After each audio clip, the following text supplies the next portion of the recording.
Ya, no sé quién tenía duda con esta, pero se hace de la siguiente forma, miren. Dice, en un triángulo isósceles, cada uno de sus lados, vamos a dibujar el triángulo. Y este es isósceles. Se supone, ya. Cada uno de sus lados iguales mide 2n menos 1. Como es isósceles, tiene dos lados iguales. Mientras que la base vale 2n.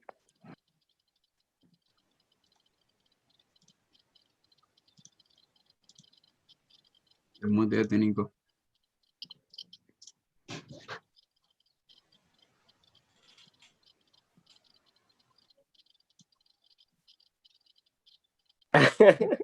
Estaba ¿Qué, silenciado, ¿verdad? qué te Ahí, dale, ya. Oh, lo voy a hacer de nuevo. Ya, ya, dale, dale. Ya. Ya dice, no sé quién tuvo duda en este ejercicio, pero ya empezó. En un triángulo isósceles, cada uno de sus lados iguales mide 2n menos 1. Aquí vamos a dibujar el triángulo. Tiene dos lados iguales, los cuales miden 2n menos 1 y 2n menos 1. Y la base mide 2n. ¿Qué porcentaje es la longitud de la base respecto del perímetro de este? Bueno, debemos encontrar el perímetro y esto lo hacemos sumando todos los lados. Entonces tenemos 2n menos 1 más 2n menos 1 más 2n, que es la base. Esto nos va a dar 6n menos 2. Entonces debemos encontrar el porcentaje, qué porcentaje es la longitud, o sea, 2n, respecto del perímetro, 6n menos 2. Los porcentajes vienen siendo divisiones, por ejemplo, ¿qué porcentaje puede ser 1 de 4? 1 de 4 es igual a 1 dividido en 4. Entonces así se saca. Entonces podemos plantear lo mismo y podemos decir qué porcentaje es 2n, 2n de 6n menos 2. Entonces lo hacemos dividiendo igual que arriba. Entonces vamos a tener 2n dividido en 6n menos 2. Y como es un porcentaje, debemos multiplicar por 100. Y bueno, aquí operamos. Voy a borrar un poco. Entonces vamos a tener la siguiente división. 2n dividido en 6n menos 2 por 100, ya que es un porcentaje. Esto nos va a quedar 200n dividido en 6n menos 2. Aquí podemos simplificar por 2 y nos va a quedar 100n dividido en 3n menos 1%, de aquí un porcentaje. Entonces por eso es la letra B. No sé si hay alguna duda. En una clínica, sus funcionarios trabajan en dos turnos, el diurno y el nocturno, siendo la cantidad de funcionarios la misma por turno. Debido a una contingencia, varios funcionarios que trabajaban de la noche deberán cambiarse al turno diurno, de modo que en la noche queden un tercio de los funcionarios del otro turno. ¿Qué porcentaje del turno a la noche deberá cambiar de turno? Bueno, una de las formas en que yo lo hice es dando valores a los trabajadores. Dije que el total de trabajadores eran 100, ¿ya? Y como la cantidad de personas tanto en el diurno como en el nocturno es la misma, puse que 50 personas son en el diurno y las otras 50 van a estar en el nocturno. ¿Ok? Luego nos dicen que debido a un cambio, un porcentaje de personas del turno de la noche se cambia para el del día. Entonces, siendo que quedando los de noche un tercio del total de los del día. Bueno, aquí lo que hice fue empezar a ver la alternativa y probé directamente la C, ya que para mí era la más fácil de probar al tiro. Pero en cambio ustedes pueden ir también probando una por una. Primero voy a probar la C, ya que siendo el 50% de los nocturnos, eso quiere decir que 25 personas se pasaron para el del día, quedando en 75, y en diurno, y 25 en el nocturno. Siendo que ahora podemos comparar, por ejemplo, el nocturno con el diurno, y efectivamente 25 es un tercio de 75, por lo tanto, esta sería nuestra respuesta correcta. Pero como estaba diciendo antes, podemos ir probando la otra. Por ejemplo, si nos dicen que un 20% de los nocturnos se pasaron al del día, eso quiere decir que 10 personas se pasaron al del día, quedando en 60, y el otro quedando en 40. Este es el diurno y este es el nocturno. Pero como vamos a ver, 40 no es un tercio de 60. Entonces ahí podemos ir probando, por lo tanto, efectivamente la respuesta correcta sería la C. No sé si alguien tiene alguna duda. Siendo b un número entero, la expresión b elevado a n representa un número irracional. Esto es lo más importante del enunciado. Y que b es un número entero. Son las dos partes más importantes del enunciado. Veamos que la primera afirmación nos dice que b es un número primo y menor que 20. Ya. Esta afirmación no nos sirve para nada. ¿Por qué? Porque eso no nos da información de b, ¿cachai? Entonces, nosotros sabemos b, que b pongamos que es igual a 5 y n no sabemos qué número es, pues. Puede ser un 0, puede ser un 1, puede ser un 2, puede ser un 3 y no va a ser irracional, pues. ¿Ya? Entonces descartamos la primera, borramos todas las alternativas que contenga la primera y vamos con la segunda afirmación. Nos dice que b es impar, mayor que 2, ¿ya? b es impar mayor que 2. O sea que b podría ser 3, o sea, impar, sí, 3, 5, 7, ¿ya? Todos esos números. Y n elevado a menos 1 es igual a 3. El n elevado a menos 1 es lo mismo que tener 1 partido en n, ¿cierto? Es igual a 3 y llegamos a la conclusión de que n es igual a un tercio, ¿ya? Entonces, al tiro, yo aquí le puedo sacar un contraejemplo. ¿Qué pasa si tengo el 125, que es un número impar, elevado a un tercio? ¿Ya? Esto es lo mismo que tener la raíz cúbica de 125 y la raíz cúbica de 125 es igual a 5. Y 5 es un número entero, ¿ok? Un número natural también. ¿Ya? Entonces es contradictorio al enunciado que nos piden, ¿ya? Entonces la afirmación tampoco nos sirve. O sea que 2 por sí sola tampoco nos sirve. Ahora, vamos a ver la unión de la 1 con la 2. Ya, voy a borrar aquí. ¿Hasta el momento alguna duda respecto a esto? Si nosotros nos dicen que b es un número primo y menor que 20, al tiro tenemos que pensar, ¿cuáles son los números primos? Ya tenemos el 3, el 5, el 7, porque la definición de primo es el número que se divide por uno o por sí mismo, ¿ya? Entonces, tenemos el 11, el 13 y todos estos números. Entonces, b puede ser igual a todos estos números, ¿ok? Y, ojo, volvemos al enunciado, nos pide que sea un número irracional, y al juntarlo con la segunda información, nos dice que el exponente, como se lo había dicho, es igual a un tercio. ¿Ya? Entonces, la raíz cúbica de 3 es un número irracional. La raíz cúbica de 5 también es un número irracional. La raíz cúbica de 7 es un número irracional, y así. Todos los números primos que hay entre el 1 y el 20, o sea, entre el 3 y el 20, el 3, el 2 y el 20, todos van a ser, su raíz cúbica siempre van a ser irracional. Entonces, con estas dos afirmaciones sí nos sirve para conocer de que el número que se está trabajando va a ser sí o sí irracional. En un cerro de Valparaíso, Mariela comenzó a descender una escalera en el mismo instante en que Ruth comenzó a subirla. Ya, cuando Mariela había descendido 3/4 de la escalera, se cruzó con Ruth. En el momento en que Mariela terminó de descender, ¿qué fracción de la escalera le faltará a Ruth por subir? Ya. Lo primero que hice fue decir, por ejemplo, que el cerro medía 100 metros para trabajar con números. Entonces nos dicen que cuando Mariela había descendido 3/4, se cruzó con Ruth. ¿Ya? Si sacamos 3/4 de lo que mide el cerro, serían 75. ¿Ya? 75 metros, que bueno, equivale a un 75% también. Entonces, podemos inferir que cuando ella bajó ese 75%, esta Ruth habría subido un 25%, o sea, 25 metros. ¿Ya?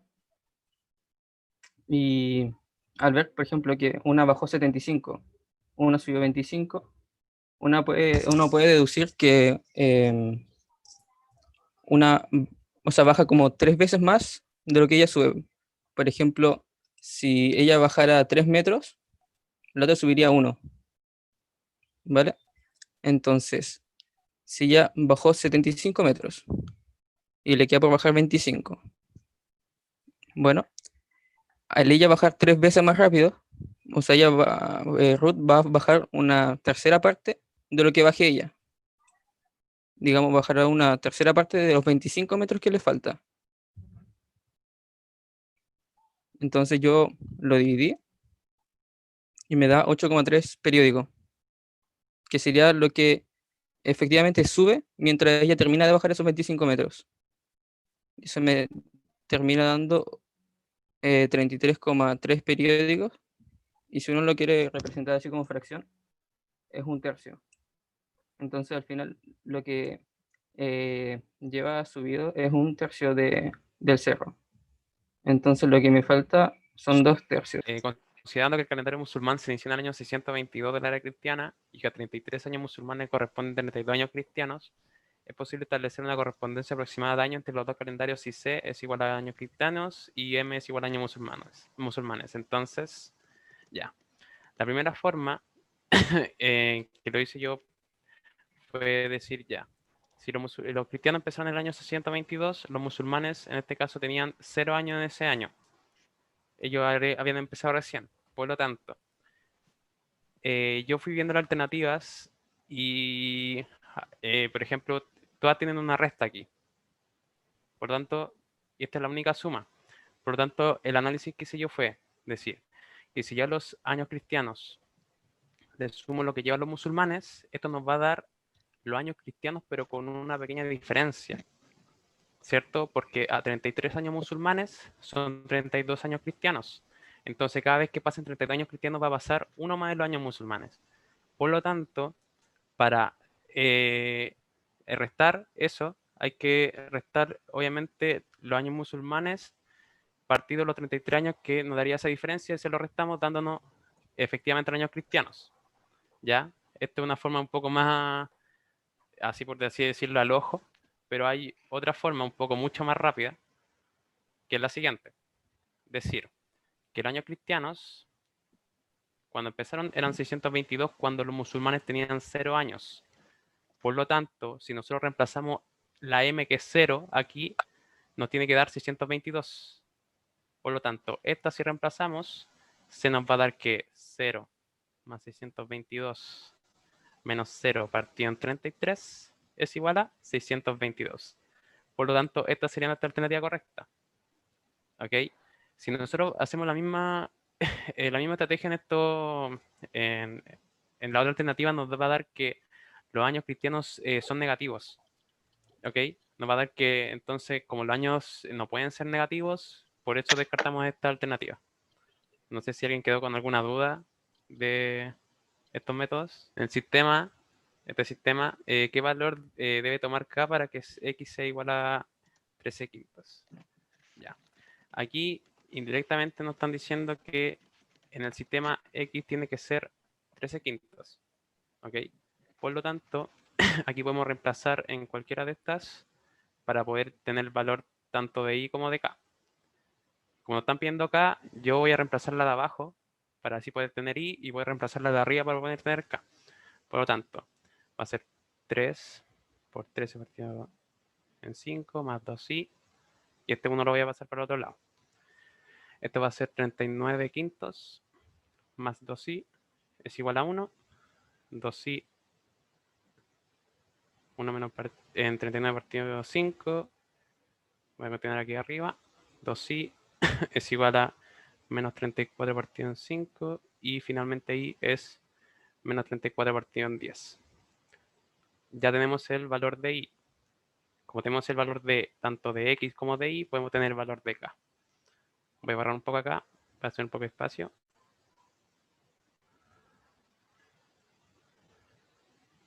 Aquí, aquí despejé la k para poder tener x menos y. Y ahora nomás podemos ir reemplazando. Va a ser 13 partido en 5 menos 34 partido en 10. Esto si lo simplificamos va a ser 17, menos 17 partido en 5, que finalmente nos queda como 13 partido en 5 más 17 partido en 5, y esto es 30 partido en 5, que es igual a 6 finalmente. Siendo dando la respuesta correcta la A. La actividad se ejercita en la materia de ecuaciones de segundo grado, con fichas en las que aparece la ecuación y las raíces o soluciones. Al revisar la ficha 42 de la figura adjunta, observa que una mancha de tinta cubrió el coeficiente de X y una de las soluciones. Ya. Ya. Aquí nos está dando la información de que tenemos una solución y tenemos la A de la, de la ecuación y la C. Y lo que está tapado es una de las soluciones y la B en este caso de la ecuación. Si nosotros nos damos cuenta, estas letras, si las comparamos, nos da esto, que el producto de las soluciones es igual a C partido en A. Nosotros tenemos una solución y tenemos C y A. Entonces, 2 partido en 9 es igual a X1, que sería 2 tercios, por X1. Aquí despejamos X1 y nos da que 2 por 3 partido en 2 por 9. Simplificamos, aquí también simplificamos, que X2 es igual a 1 tercio. Así que vemos que X1 es igual a 2 tercios y X2 es igual a 1 tercio. Si nos vamos a alternativas, la primera nos dice que una de las soluciones es el doble de la otra, y eso es correcto, porque si nosotros multiplicamos por 2 esta solución, nos da 2 tercios. Por lo tanto, una de las soluciones es el doble de la otra.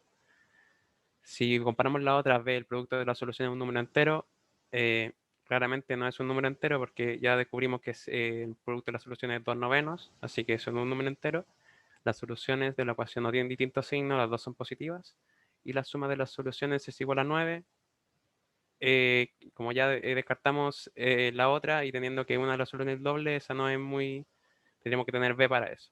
Así que no sé si alguien tiene una duda para esta pregunta. Sea f de x, x más 2 partido en x menos 1 con x distinto de 1 y sea f a la menos 1 de x, su inversa. ¿Cuál de las siguientes proposiciones es verdadera? Ya. Nosotros tenemos f de x y todas están relacionadas con su inversa. Entonces lo que vamos a hacer es sacar inversa al tiro. Tenemos que f de x es lo mismo que y, ojo, eso es lo que dice ahí, es igual a x más 2 x menos 1. ¿Cuál es la dinámica de sacar la inversa de una función? Siempre despejar x, ¿ok? Como ya está ahí despejada, ahora tenemos que despejar x, que son esas dos unidades, ¿ya? Ahí está. ¿Dónde está el lápiz? Ya. Ahora, vamos a multiplicar esto cruzado aquí para despejar el denominador y te queda que xy menos y, x por y, menos 1 por y, ¿ya? Es igual a x más 2. Ahora, como les dije anteriormente, tenemos que despejar nosotros x. Entonces, x la vamos a pasar para acá y la y para el otro lado. Queda x y menos x es igual a y más 2. Factorizamos por x y menos 1 es igual a y más 2. X es igual, pasamos dividiendo este término de aquí, todo aquí, y más 2 partido en y menos 1. Aplicamos cambio de variable, donde la x es igual a y la y es igual a x, ¿ya? Y es igual a x más 2, x menos 1. Y ahora este y lo representamos como f a la menos 1 de x es igual a x u. Ya no importa. X más 2, mamita. ¿Cómo anda el pulso? x más 2 partido en x menos 1. ¿Ya? Y si se dan cuenta, la inversa, que es esto, es lo mismo que la función normal, ¿cierto? ¿Alguna duda hasta ahí? Entonces, si nosotros nos vamos a la alternativa, mira, f de x, que es esto, nos dice que es igual a su inversa. ¿Y qué concluimos nosotros? Que la inversa es igual a esto. Y es lo mismo que la función. Por eso es la A. La tabla adjunta, X representa los días contados a partir de una fecha fija. Y representa mediciones hechas en un laboratorio en esos días. Y forman parte del estudio de un fenómeno. Aquí tenemos una tablita. De acuerdo a la información entregada, es correcto afirmar que las magnitudes X e Y son, si nos fijamos aquí, podemos encontrar que X e Y son directamente proporcionales, ya que, por ejemplo, tenemos 1, si ponemos 1, iba a ser 5. Si ponemos 5, iba a ser 25. Si ponemos 20, iba a ser 100. Entonces, si se fijan, podemos multiplicar esto por 5 y nos va a dar el valor de aquí. Multiplicamos este por 5 y nos va a dar el valor de aquí. Y así es toda la tabla. Entonces, por eso sabemos al tiro que esto es son directamente proporcionales, tanto X como Y. Entonces podemos tachar la B y la D. Y ahora vamos a ver si es una función cuadrática o una función lineal. Para esto podemos usar la ecuación de la recta. Entonces podemos tomar dos puntos. Voy a tomar esto de aquí. Tenemos el punto 1,5 y el punto 5,25. Aquí vamos a obtener la función y vamos a saber si es cuadrática o es función lineal. Entonces vamos a tener y2 menos y1 dividido en x2 menos x1. Esto nos va a dar 20 partido en 4, que es igual a 5. Entonces vamos a poner aquí la función 5 por, vamos a tomar este punto para reemplazarlo y usar uso de la ecuación y vamos a tener x menos 1 más 5. Y esta viene siendo igual a y. Entonces podemos terminar esto. Nos va a dar menos 5 más 5. O sea que va a ser igual a 5x. Entonces por esta razón sabemos al tiro que es una función de la forma mx, o sea una función lineal. Entonces por eso es la respuesta de la letra C. El dominio de la función f de x es igual a x elevado a 3. Es el intervalo que va desde el menos 1, incluyéndolo hasta el más infinito. ¿Cuál de las siguientes relaciones son verdaderas? Ya. Aquí nos dice que el dominio está restringido, pero en realidad está para efectos del ejercicio, no para ver finalmente estas relaciones no influye tanto, ya que si leemos la primera relación, nos dice que A pertenece a este intervalo y B a este otro intervalo. Aquí una de las formas prácticas de hacer ejercicio es ir dándole valores a tanto a A como a B, o a X en la segunda y la tercera. Aquí en la A yo le voy a dar el valor a menos un medio, ya que aquí nos está diciendo que los valores van desde el menos 1 hasta el 0, sin incluirlos, y al B yo le voy a dar un valor un medio, de los valores más, unos valores bastante amigables. Si reemplazamos esto en la función, nos va a dar que f de A es igual a menos un octavo, y f de B es igual a un octavo. Efectivamente, un octavo es menos un octavo es menor a un octavo.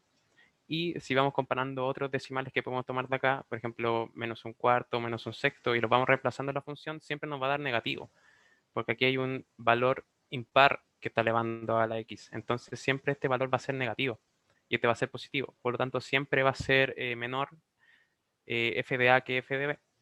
Así que esa es verdadera. Ahora pasando a la segunda relación, nos dice que x en este caso representa este intervalo. Aquí voy a tomar nuevamente un medio. Ok, siendo que f de x va a ser un octavo, pero aquí f de x al cuadrado es un cuarto, y un cuarto si lo elevamos al cubo va a ser 1 partido en 64. Y esto nos está diciendo que 1 octavo es menor a 1 partido en 64. Y esto no es así, pues 1 partido en 64 es menor a 1 octavo. Pues al tener mayor denominador, la fracción siempre va a ser menor. Por lo tanto, nosotros al poner valores decimales aquí o fracciones, un medio, un cuarto, un tercio, o fracciones que tengan el numerador menor que el denominador, siempre nos va a dar que en realidad f de x va a ser mayor que f de x al cuadrado. Entonces esta es falsa. Una pregunta. ¿Sí? El f de x, al x le colocaste el valor de un medio. Sí, sí, Porque se porque encuentra entre el 0 y el 1. sí, Bueno, el sí. menos un medio, porque está. Porque el menos un medio en este caso va desde el menos 1 hasta el 0 en la primera. Ah, sí, sí. Ok, Eh, gracias. ya. Continuando con la tercera relación, aquí como este va desde el menos 1 hasta el 0, aquí al x le voy a dar un valor de menos un medio. ¿Ok? Entonces f de x va a ser menos un octavo. Y f de x al cuadrado va a ser menos un medio al cuadrado, que es un cuarto, pasa a ser positivo, y ese un cuarto lo elevo al cubo. Esto va a ser 1 partido en 64. Y claramente menos un octavo es menor que 1 partido en 64. Y pasa algo parecido como en la primera, ya que nosotros aquí al poner valores negativos y elevarlos al cubo siempre van a ser esto, van a ser negativos. Pero aquí antes de evaluar la función, aquí lo elevamos al cuadrado. Por lo tanto, esto va a ser positivo.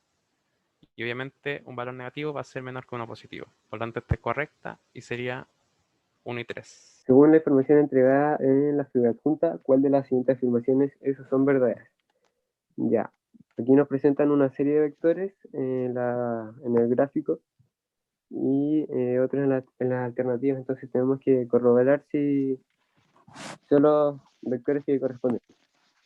Y entonces, ya, este vector que tenemos aquí, o sea, u menos 2v, es igual a el punto 3,5. Mientras que este que tenemos acá, el vector u más v más u más v, es igual al punto menos 3,2.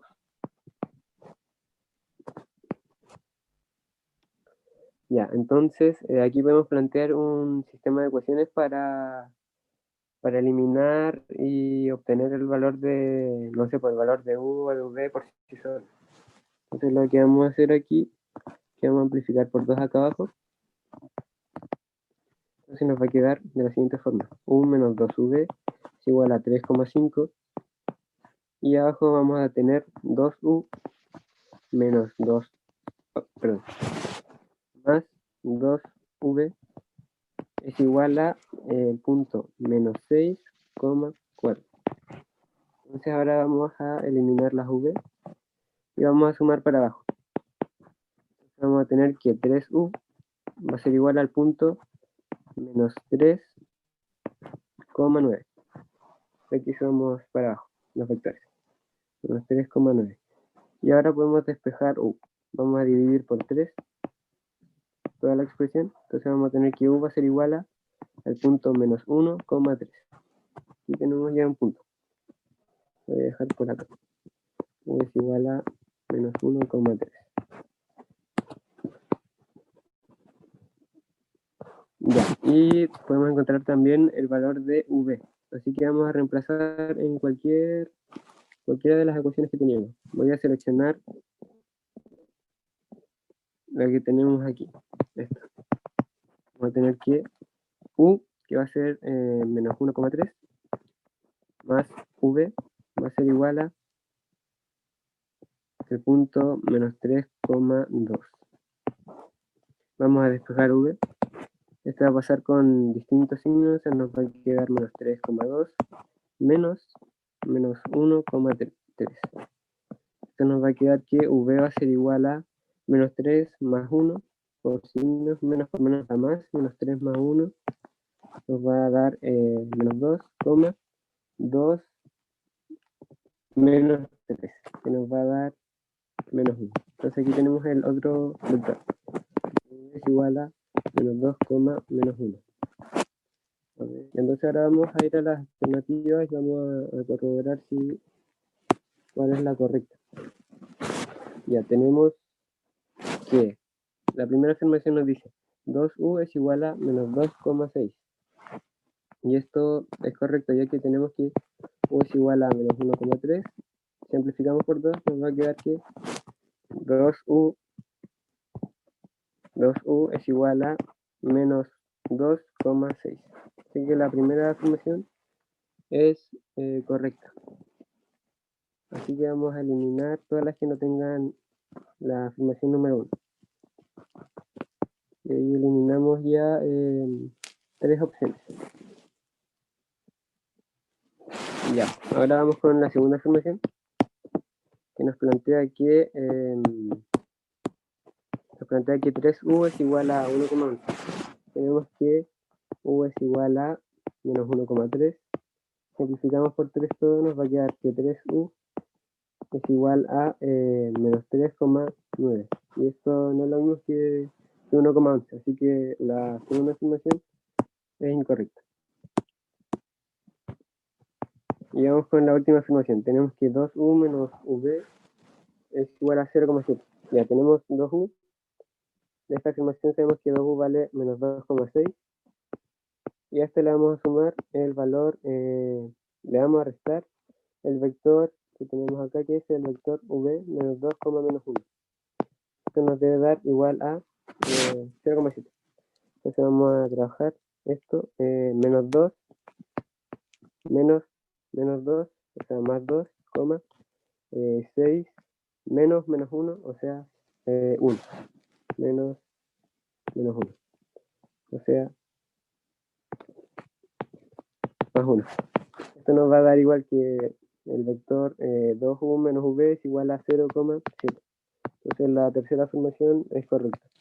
Por ende, la respuesta correcta es la letra D. No sé si hay alguna duda.